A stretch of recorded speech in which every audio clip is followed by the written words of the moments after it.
She had nothing left but a single piece of bread. Her hands trembled as she held it, knowing this was meant to be her last meal. Then a stranger stumbled into her village, confused, bleeding, lost. She should have turned away. She was starving, but instead she did something that made no sense. She gave him everything. 10 years passed. Then one morning, the sound of engines shattered the silence. A convoy of luxury cars, gleaming black SUVs, rolled into her village. And the man who stepped out changed her life forever. Her name was Grace Okafor, a widow in her late 40s living in a small village outside Lagos, Nigeria. She had lost her husband 3 years earlier to illness. No children, no family left, just a crumbling house and a life that had slowly been stripped down to nothing. The stranger was Samuel Ademi, a real estate developer from the city. His car had crashed on the rural highway. He wandered into her village disoriented, bleeding, barely conscious. And Grace, who hadn't eaten in 2 days, who was holding the last piece of bread she could afford, made a choice that defied every instinct of self-preservation. But why? What makes someone give away their survival? And what was about to walk back into her life 10 years later? To understand what happened that day, you need to know who Grace Okafor used to be. Before she became the forgotten widow in a village with no name, Grace had been a teacher, not in the city, but in the local primary school where children walked barefoot through red dust to learn their numbers and letters. She loved her work. She loved the sound of young voices reciting lessons. She loved the hope that education represented. Her husband, Chidi, had been a carpenter, not wealthy but steady. They had a small house, a garden where Grace grew vegetables, a life that felt secure in its simplicity. Then Chidi got sick. It started with a cough that wouldn't go away, then weight loss, then weakness that made it impossible for him to work. Grace took him to the clinic in the next town. They ran tests. The results came back, and the word they used was tuberculosis. Treatable, they said, but treatment cost money. Grace sold everything she could, the radio, the good furniture, her wedding jewelry. She watched their savings disappear into medicine bottles and hospital fees, and for a while it seemed to work. Chidi got better, he gained weight, he laughed again. But the disease came back. Stronger this time, more aggressive. The doctors said he needed to go to a hospital in Lagos, better equipment, specialists. Grace didn't have that kind of money. She borrowed from neighbors, from the school, from anyone who would listen, but it wasn't enough. It was never enough. Chidi died on a Tuesday morning in their bedroom, holding her hand, apologizing for leaving her with nothing. The debt collectors came 3 weeks after the funeral. Not cruel men, not violent, just businesslike, matter of fact. They took the furniture that was left. They took the garden tools. They would have taken the house if it had been worth anything. But a crumbling mud brick structure in a village with no electricity had no market value. So they left her there, alone. Grace kept teaching for a while, but the school couldn't pay her regularly. The village was poor. Parents couldn't afford fees. Sometimes she was paid in yams or cassava, sometimes not at all. Eventually, the school itself closed, not officially. It just stopped functioning. No teachers, no students, just an empty building slowly being reclaimed by the bush. By the time Samuel Ademi stumbled into her village, Grace had been surviving on one meal every 2 or 3 days. She was 47 years old. She looked 60. And she was completely invisible to the world. Samuel Ademi lived in a different universe entirely. At 39, he was the founder and CEO of Ademi Development Corporation, a real estate company that had transformed neglected Lagos neighborhoods into luxury apartment complexes and shopping centers. His projects were everywhere: sleek glass towers that changed skylines, gated communities that promised security and status. He was worth an estimated $40 million. He drove a Range Rover, wore custom suits, lived in a penthouse overlooking the Atlantic Ocean. His life was board meetings and investment calls and 5-star hotels. He moved through the world with the quiet confidence of someone who had built something from nothing and knew exactly what he was capable of. But on March 7, 2014, His world collapsed in an instant. He was driving back to Lagos from a site inspection in Ogun State, a new development project. Hotels and vacation homes targeting wealthy Nigerians and international investors. The meeting had run late. It was dark. The highway was poorly lit. Samuel never saw the truck. It had broken down in the middle of the road. No warning lights, no hazard markers, just a massive vehicle sitting dead in the lane. By the time Samuel's headlights caught it, there was no time to brake. He swerved hard, too hard. The Range Rover left the road at over 90 kilometers per hour. It rolled 3 times before crashing into a ditch. The impact was catastrophic. Metal twisted, glass shattered, the airbags deployed, but the force was too much. Samuel's head struck the side window. Blood poured from a gash above his left eye. His ribs screamed in pain. His vision blurred. He doesn't remember getting out of the vehicle. He doesn't remember climbing out of the ditch. He doesn't remember starting to walk. But security footage from a gas station 5 kilometers away captured him at 11:43 that night. Staggering, disoriented, blood covering half his face, walking in the wrong direction, away from the highway, away from help, toward nothing. Toward a village that wasn't on any map. Grace found him the next morning. She had been walking to the community borehole to fetch water.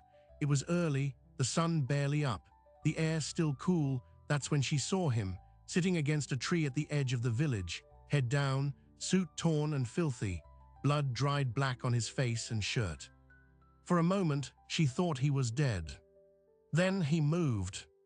Just slightly, a shift of his shoulder, a shallow breath. Grace approached carefully. "Mister," she said softly. The man didn't respond. She moved closer. "Are you hurt?" His eyes opened, unfocused, confused. He looked at her but didn't seem to see her. His lips moved. No sound came out. Grace knelt beside him. He was burning with fever. She should have walked away. She knew that. A strange man, possibly dangerous, certainly trouble. In her condition, barely surviving herself, getting involved would be insane. But something stopped her. Maybe it was the memory of Chidi, dying alone while people looked away. Maybe it was the years of teaching children that compassion mattered more than comfort. Maybe it was simply that Grace Okafor, stripped of everything else, still had her humanity. She helped him stand. He was heavy, barely conscious. She guided him slowly, step by step, back to her house. It took 20 minutes to cover 50 meters. By the time they reached her door, she was exhausted.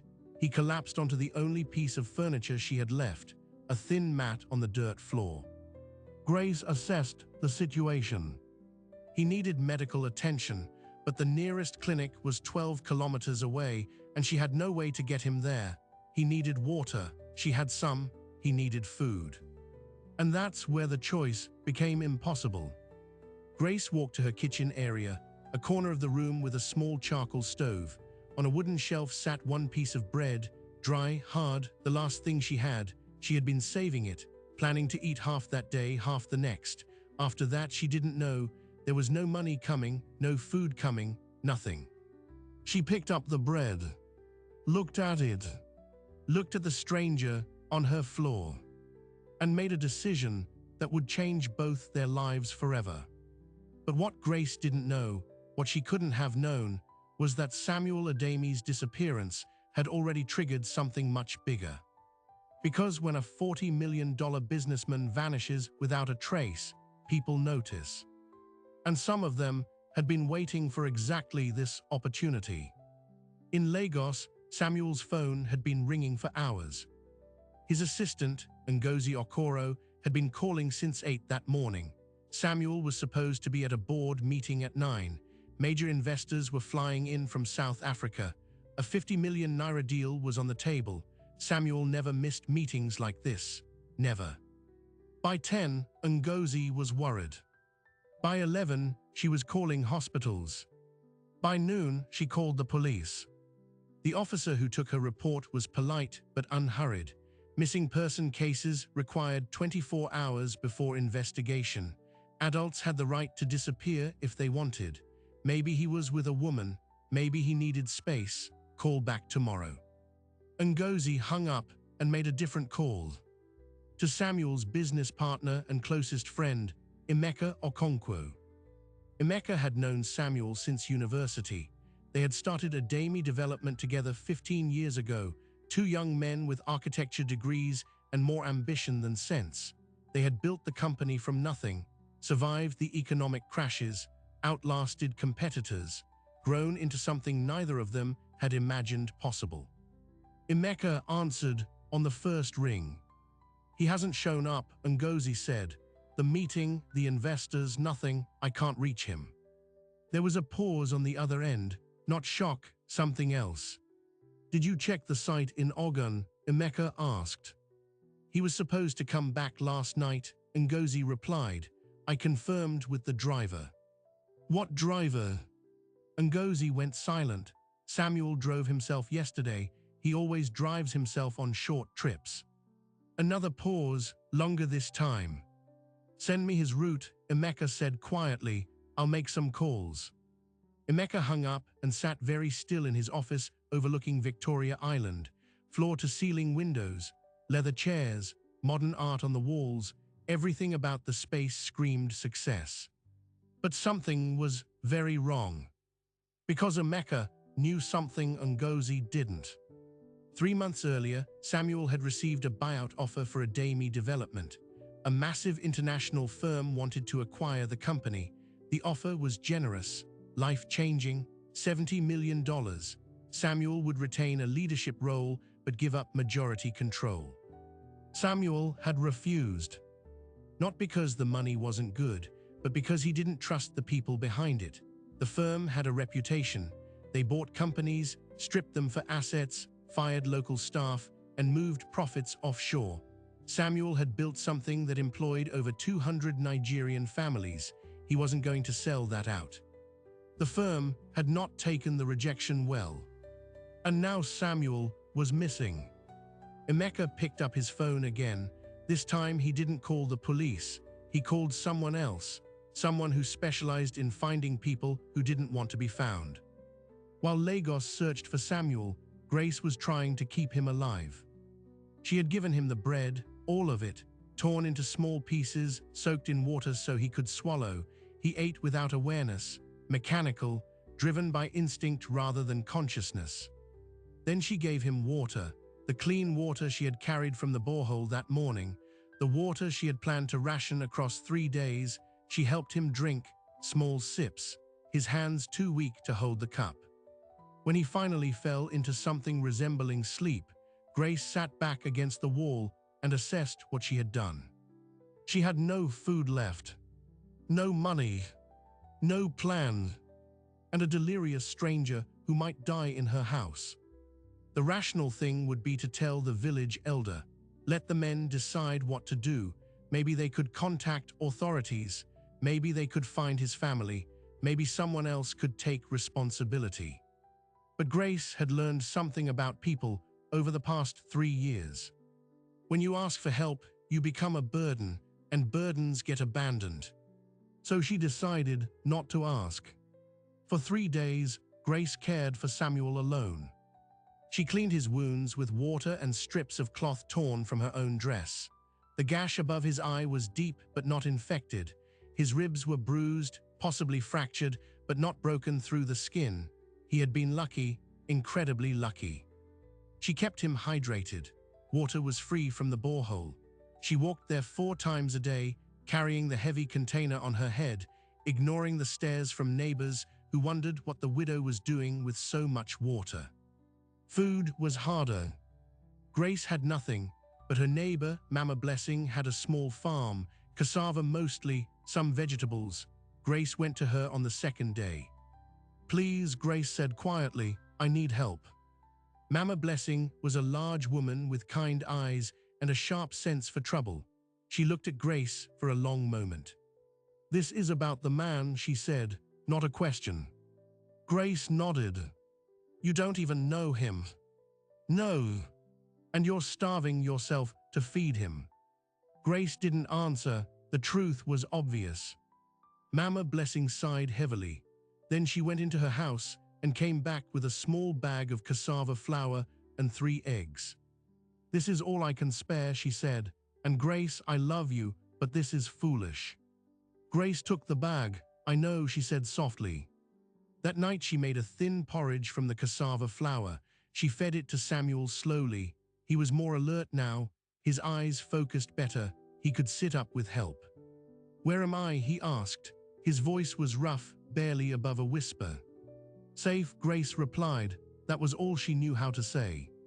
"Who are you?" "My name is Grace." Samuel looked at her, really looked at her for the first time, the lines of hardship on her face, the thinness of her frame, the worn dress, the bare room with dirt floors and cracked walls. "Why are you helping me?" he asked. Grace paused. "Because no one helped my husband," she said finally, "and I remember what that felt like." Samuel didn't ask anything else. By the 4th day, he was strong enough to stand, to walk a few steps, to speak in full sentences. The fever had broken, the pain in his ribs had dulled to a manageable ache. His memory was returning in fragments. The crash, the highway, walking, darkness. And then this woman, this stranger who had saved his life. "I need to contact my office," he said. "Do you have a phone?" Grace shook her head. No phone, no electricity. The nearest phone was in the town 12 kilometers away. "Can you take me there?" Grace hesitated. The walk would take 3 hours. She hadn't eaten in 2 days. She wasn't sure she had the strength. But she nodded anyway. They left early the next morning. Samuel leaned on her heavily. Each step was slow, careful. The road was rough, red dirt and scattered stones. The sun climbed higher, the heat pressed down. Halfway there, Samuel had to stop. He sat on a rock, breathing hard, holding his ribs. "I'm sorry," he said. "I'm slowing you down." Grace sat beside him. "We'll rest," she said simply. They sat in silence for a while, then Samuel spoke. "You gave me food," he said, "didn't you?" "Yes." "Food you didn't have." Grace looked away. "It doesn't matter now." Samuel turned toward her. "Yes, it does," he said quietly. "It matters more than you know." They reached the town by early afternoon.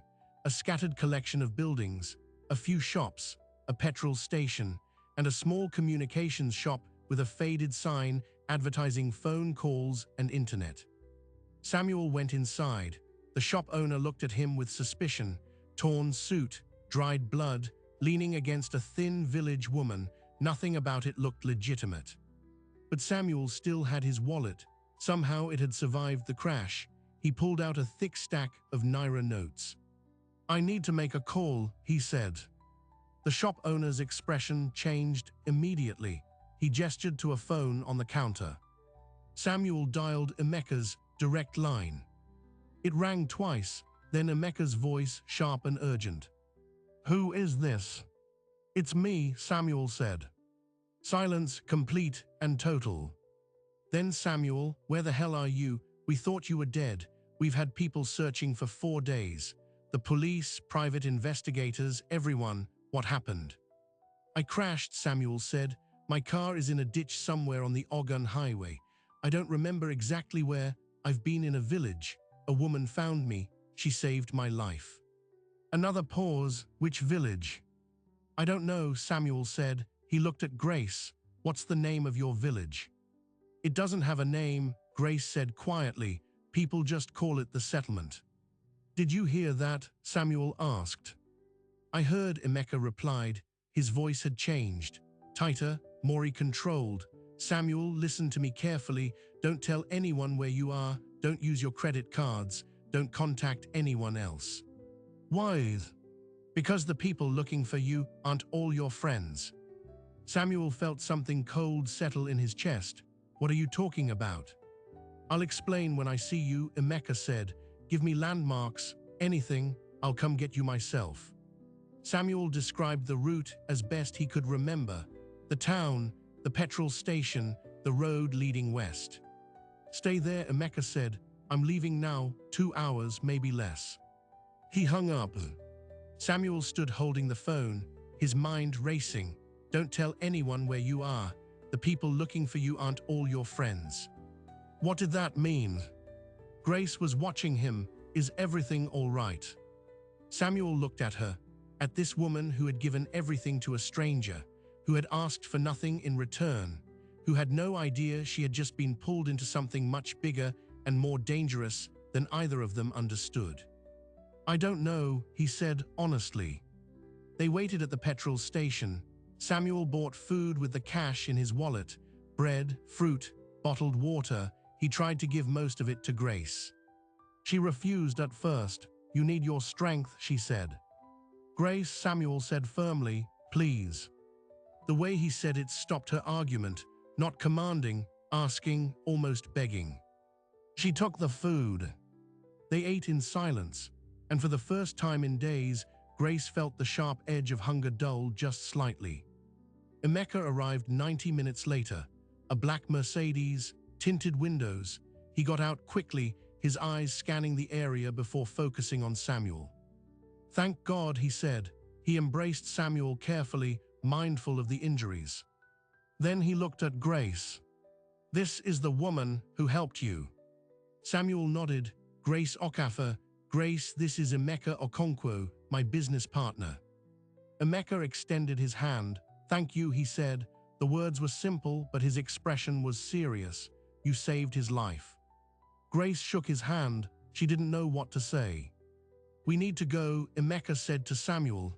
Now. What's happening? Samuel asked. I'll explain in the car. Samuel turned to Grace. Come with us, he said. She stepped back. No, I can't. Grace, please. I don't belong in your world, she said quietly. You're safe now, that's enough. Samuel reached into his wallet, pulled out every note he had, several thousand naira. He pressed it into her hands. This isn't payment, he said. You can't pay someone for what you did, but please take it. Grace looked at the money, more than she had seen in 3 years. I'll come back, Samuel said. I promise I'll find you.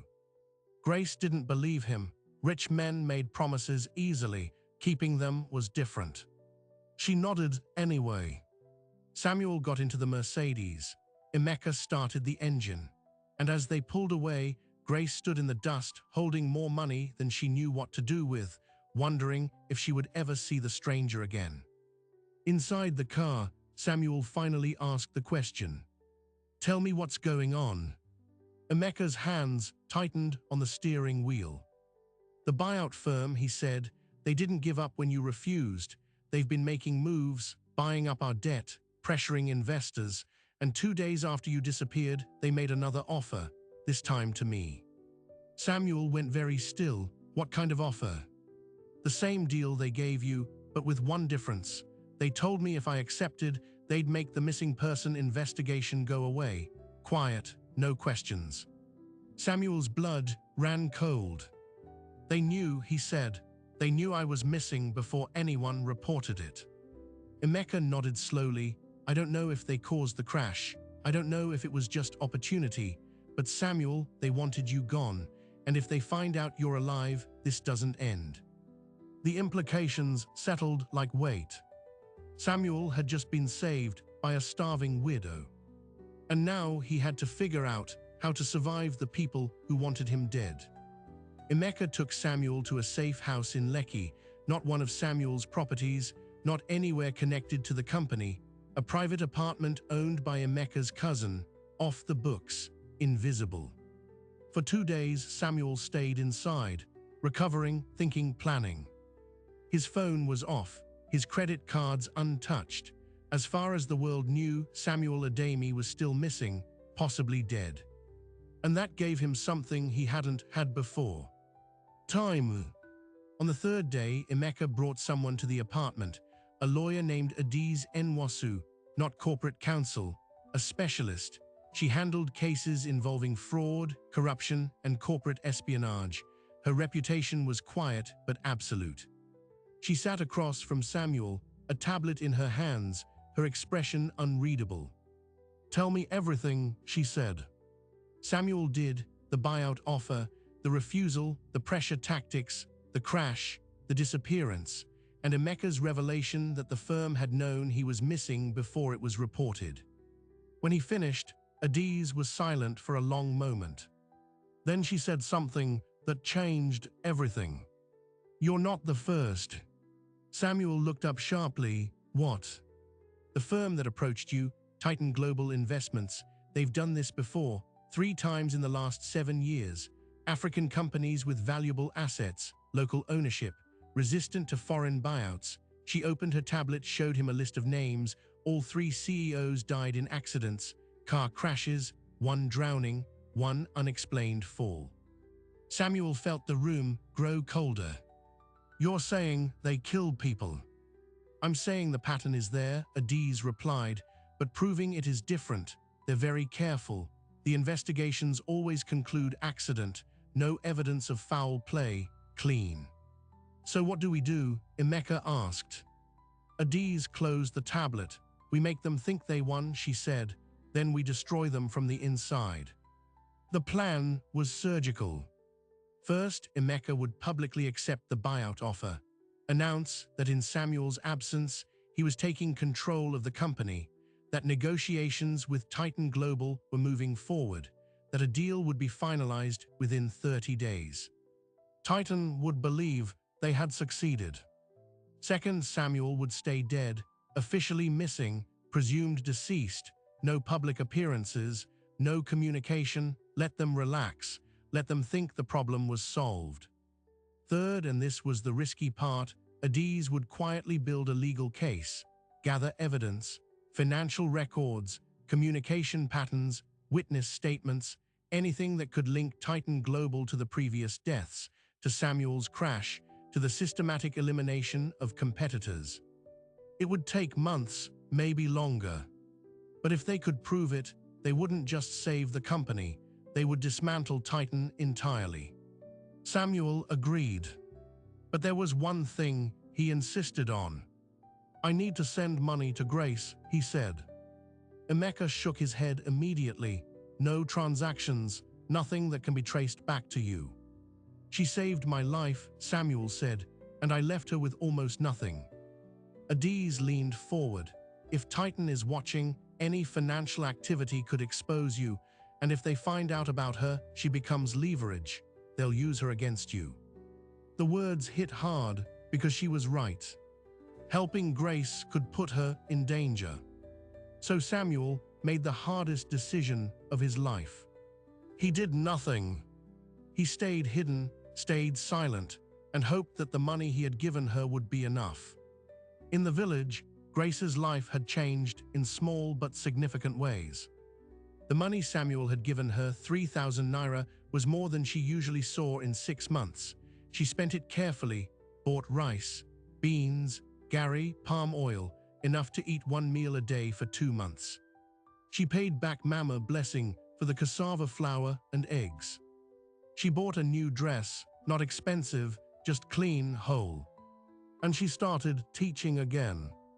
Not at the school, that was still closed, but in her home, 3 children from the village. She charged nothing, their parents brought her food instead, yams, vegetables, once a live chicken. It wasn't wealth, it wasn't security, but it was survival. And some nights, when the loneliness pressed too hard, she thought about the man she had saved, wondered where he was, wondered if he was safe, wondered if he ever thought about her. She told herself it didn't matter. She had done what was right, that had to be enough. Back in Lagos, the trap was being set. Emeka announced the buyout publicly, press releases, media interviews. He played the role perfectly, reluctant leader stepping up in tragedy, honoring Samuel's legacy by securing the company's future. Titan Global responded exactly as predicted. Supportive statements, generous terms, fast-tracked negotiations. They wanted to close before anyone looked too closely. The deal was scheduled to finalize on June 15, 2014. But behind the scenes, Adiz was building something else. She had found a former Titan employee, a financial analyst who had left the company 3 years earlier, not fired, not disgraced, just quietly resigned and disappeared into private consulting. His name was Chukwuma Obi, and he had copies of everything: internal memos, acquisition strategies, risk assessments, and most damning, a series of encrypted emails discussing target companies and the acceptable methods for removing obstacles. The emails never explicitly said murder. They used corporate language: neutralize, eliminate friction, remove resistance, clear the path. But the dates matched. Every target company, every CEO death, every accident. The pattern was undeniable.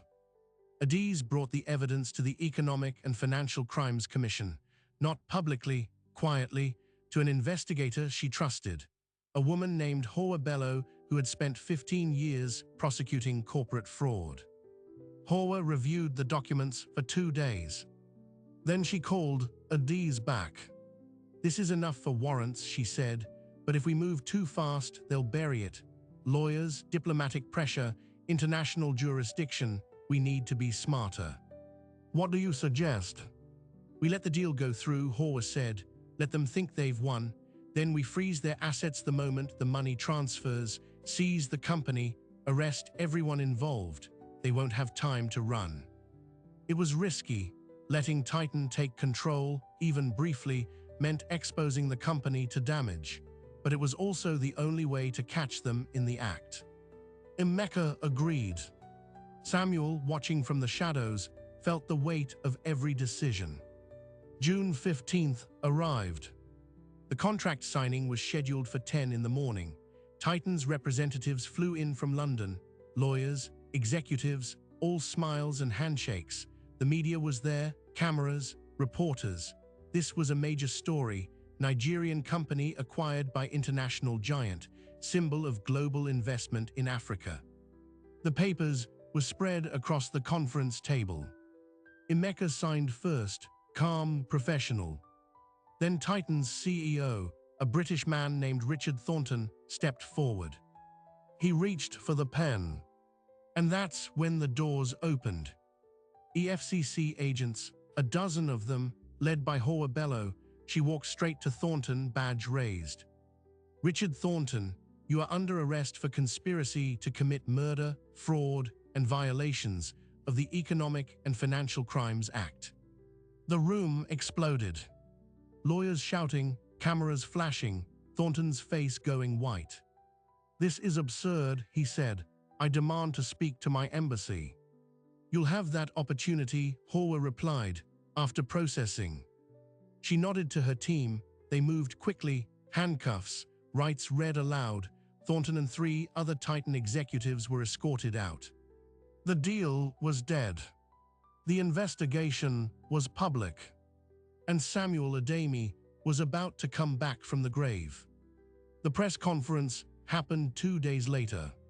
Samuel stood at a podium in Adeyemi Development's headquarters.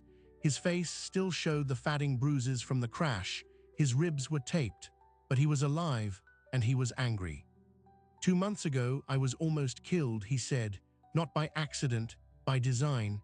The company that tried to buy us, Titan Global Investments, has a history of eliminating business owners who refuse to sell. I am the 4th target, but I am the first to survive." The room was silent. Thanks to the courage of the Economic and Financial Crimes Commission and the brilliance of my legal team, we now have evidence linking Titan Global to multiple deaths across 3 countries. The investigation is ongoing, but today I want to be clear. Adeyemi Development will never be for sale, not to predators, not to anyone who values profit over people. He paused, looked directly into the cameras. "And I want to thank the person who actually saved my life, a woman named Grace Okafor. I crashed on a highway. I wandered into her village with no memory and no help. She gave me her last food. She cared for me when I had nothing to offer in return. She asked for nothing, and because of her, I'm standing here today." Samuel's voice softened. "Grace, if you're watching this, I made you a promise. I said I would come back, and I will keep that promise." The press conference ended. The story went viral. Titan Global collapsed within weeks, executives arrested, Assets frozen, investors fled. The company that had operated in shadows for years was destroyed in daylight.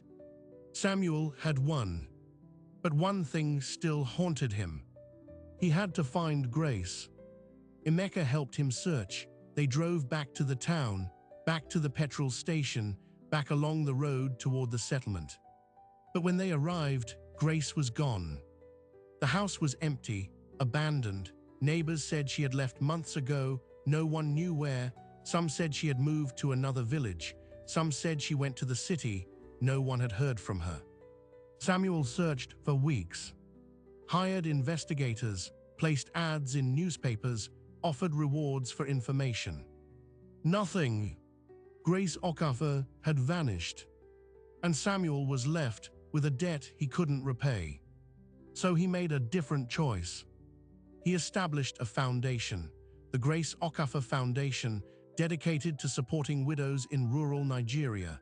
Education, healthcare, microloans, skills training, everything Grace had needed and never received. It wasn't enough, it would never be enough. But it was something. And every year on March 7th, the anniversary of the crash, Samuel visited the village, left supplies, talked to elders, kept searching. 1 year passed, then 2, then 5. The foundation grew, thousands of women helped, lives changed, communities transformed. But Samuel never stopped looking for the one woman who had started it all. And then, 10 years to the day after the crash, something impossible happened. Samuel was at the foundation's headquarters in Lagos, a new building, modern, efficient, the walls covered with photos of women the foundation had helped, success stories, new businesses, children in school. His assistant knocked on the door. "Sir, there's someone here to see you." Samuel looked up. "I don't have any appointments today." "I know," she said, "but she says you know her. Her name is Grace Okafor." Samuel's world stopped. He stood slowly. "Are you sure?" "She's in the lobby," the assistant replied. Samuel walked out of his office, down the hall, to the elevator, his heart pounding, his mind racing. The elevator doors opened. And there she was. Older hair touched with gray, but the same kind eyes, the same quiet strength. Grace stood when she saw him. For a moment, neither of them spoke. Then Samuel crossed the lobby. "You came back," he said. Grace smiled, a small, gentle smile. "No," she said softly, "you did." They sat in Samuel's office, and for the first few minutes, neither of them knew where to begin. Finally, Samuel spoke. "I looked for you," he said, "for months. I went back to the village. I asked everyone. No one knew where you'd gone." Grace nodded slowly. "I left," she said, "about 4 months after you disappeared." "Why?" "Because staying meant dying," she replied simply. "The money you gave me ran out. There was no work, no food. I had a choice, stay and starve or try something else." "Where did you go?" Grace looked down at her hands. "I walked to Lagos," she said. "Took me 3 days. I had no plan, no contacts. I just knew that if I stayed in the village, I wouldn't survive the year." Samuel felt something tighten in his chest. "What did you do when you got here?" Grace's voice was quiet but steady. "I found work as a housemaid," she said. "A family in Surula. They paid me 8,000 naira a month. I cleaned, I cooked. I lived in a small room behind their house. It wasn't much, but it was food, it was shelter, it was survival." Samuel listened, his jaw tight. "I worked for them for 3 years," Grace continued. "Then I moved to a different family. Better pay, 12,000 a month. I saved everything I could, every naira. I didn't know what I was saving for. I just knew I couldn't go back to having nothing." She paused, then looked up at him. "Then one day, about 2 years ago, I saw you on television." Samuel's breath caught. "It was a news story," Grace said, "about your foundation, the Grace Okafor Foundation. They showed your photo, told the story of how a widow had saved your life, how you were trying to find her to thank her. And you didn't come forward," Samuel said softly. Grace shook her head. No. Why not? Because I didn't save you for a reward, she replied. I saved you because it was right. And when I saw what you had built, the foundation, the women you were helping, I thought that was enough. That was better than anything you could give me personally. Samuel leaned forward. But Grace, that foundation exists because of you. You should have been part of it from the beginning. I didn't need to be, Grace said. I just needed to know that what I did mattered. And seeing all those women, all those families being helped, that told me it did. Samuel was silent for a long moment. Then he asked the question that had haunted him for 10 years. Do you regret it, helping me? Grace looked at him with those same steady eyes that had looked at a bleeding stranger and chosen compassion over survival. No, she said, not even once. The silence that followed was heavy, with everything unsaid. Then Samuel stood. Come with me, he said. He led her out of the office, down to the lobby, outside to where his car was parked, not a Range Rover this time, a Mercedes, black clean. They drove in silence through Lagos traffic. Grace watched the city pass, towers, markets, bridges, chaos and order fighting for the same space. Where are we going? She asked. You'll see, Samuel replied. 40 minutes later, they pulled up to a residential area. Quiet, tree-lined streets, gated compounds, the kind of neighborhood where security guards stood at every entrance and children rode bicycles on private driveways. Samuel stopped in front of a gate, pressed a code. The gate opened. Inside was a house, not a mansion, not ostentatious, but solid, modern, 2 stories, large windows, a small garden in front. Samuel parked, got out, came around to open Grace's door. She stepped out slowly, confused. What is this? She asked. Samuel reached into his pocket, pulled out a set of keys, held them out to her. It's yours, he said. Grace stared at the keys, then at him, then at the house. I don't understand. 10 years ago, you gave me your last piece of bread, Samuel said. You saved my life when you had every reason to save yourself. I've spent a decade trying to figure out how to repay that, and I finally realized I can't. There's no payment big enough, no gesture grand enough, but I can do this. He pressed the keys into her hand. This house is in your name, he continued, fully paid, no debt, no rent, yours. There's also a bank account, enough money to live comfortably for the rest of your life. You'll never have to clean someone else's house again. You'll never have to choose between food and survival again. Grace's hands trembled around the keys. I can't accept this, she whispered. Yes, you can, Samuel said gently, because this isn't charity, this is justice. You gave everything when you had nothing. Now I'm giving you what you should have had all along. Security, peace, a home. Tears began to slide down Grace's face, silent, steady. Samuel continued, and there's one more thing, he said. The foundation, the Grace Okafor Foundation, I want you to run it. Grace looked up sharply. What? You know what these women need better than anyone, Samuel said. You've lived it, you've survived it. I can write checks, but you can change lives, not just with money, with understanding, with presence, with the same compassion you showed a stranger on the worst day of his life. Grace shook her head. I'm not educated enough.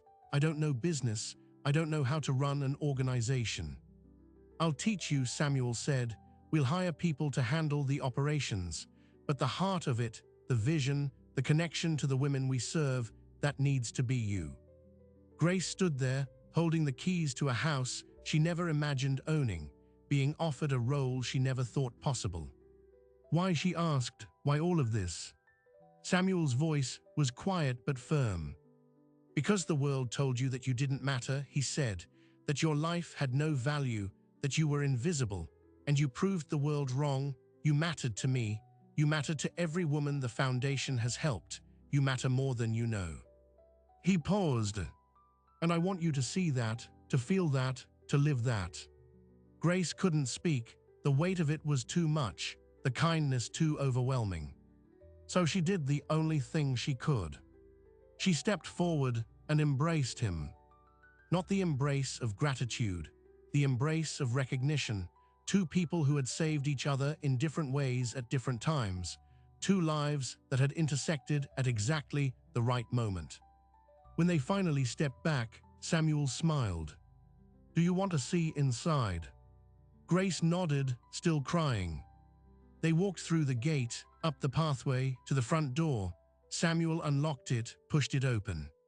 Inside, the house was furnished, simple but complete. Living room, kitchen, dining area, everything someone would need to start a life.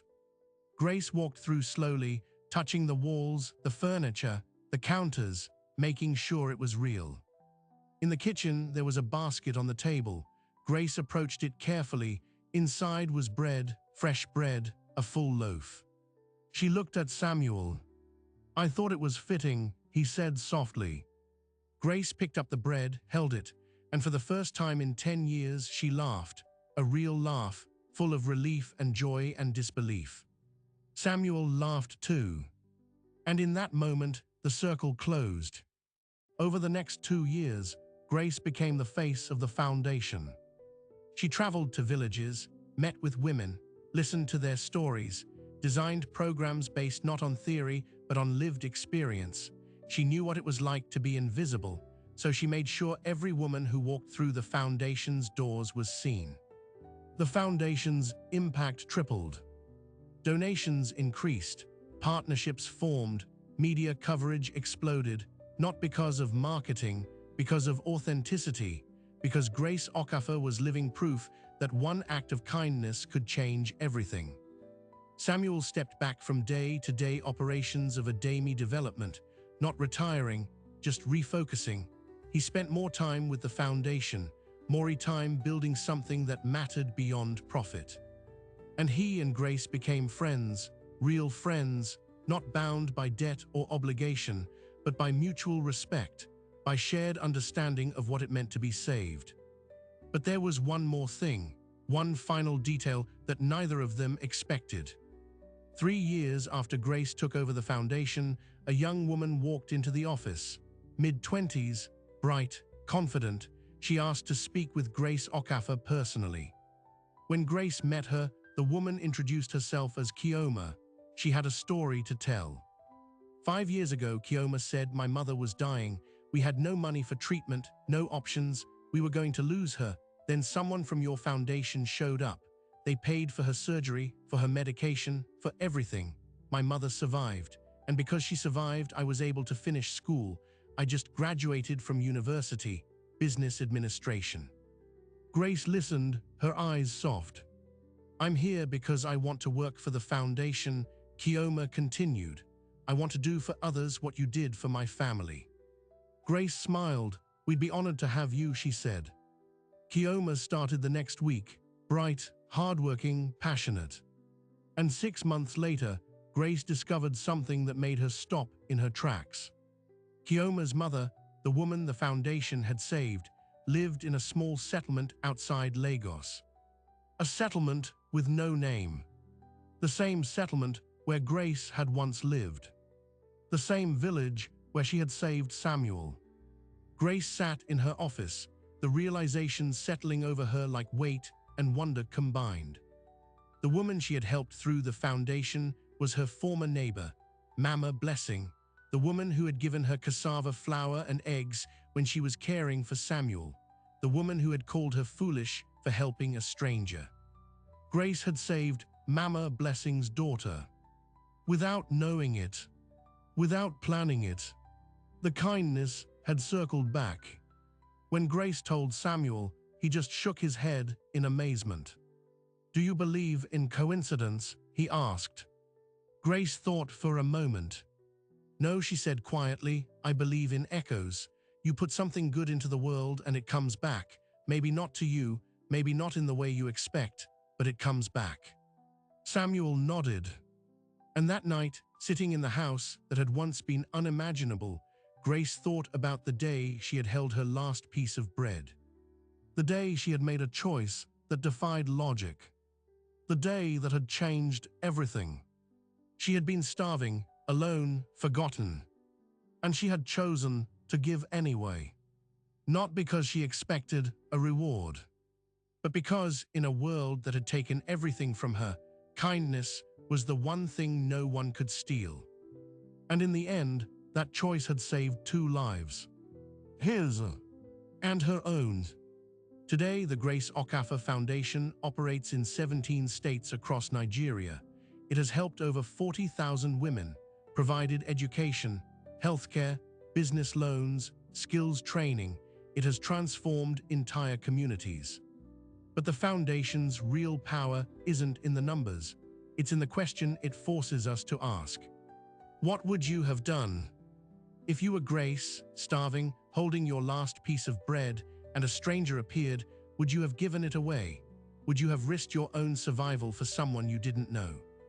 Most of us want to say yes. We want to believe we're the kind of people who would choose compassion over self-preservation, who would see someone in need and act without hesitation. But the truth is harder. Because Grace wasn't making that choice in comfort. She wasn't choosing generosity from abundance. She was choosing it from absolute scarcity, from the edge of survival, from a place where one wrong decision meant death. And she still chose kindness. Not because she expected a reward, not because she thought it would come back to her, but because in that moment, someone else's life mattered more than her fear. That's what makes this story extraordinary. Not the money, not the house, not even the foundation. It's the choice, the decision to remain human when the world had given her every reason not to be. Samuel Adeyemi was saved by medicine, by investigators, by lawyers, by the justice system, but before any of that, he was saved by a woman who had nothing and gave everything. And that gift, that impossible act of compassion, didn't just save one man. It rippled outward to 40,000 women, to Kioma and her mother, to communities that will never know Grace's name but will feel the impact of her choice for generations. Because kindness isn't small. It's never small. Even when it feels invisible, even when it goes unnoticed, even when the only witness is the person receiving it. It changes the world. One life at a time, one choice at a time, one piece of bread at a time. Grace Okafor proved something the rest of us often forget.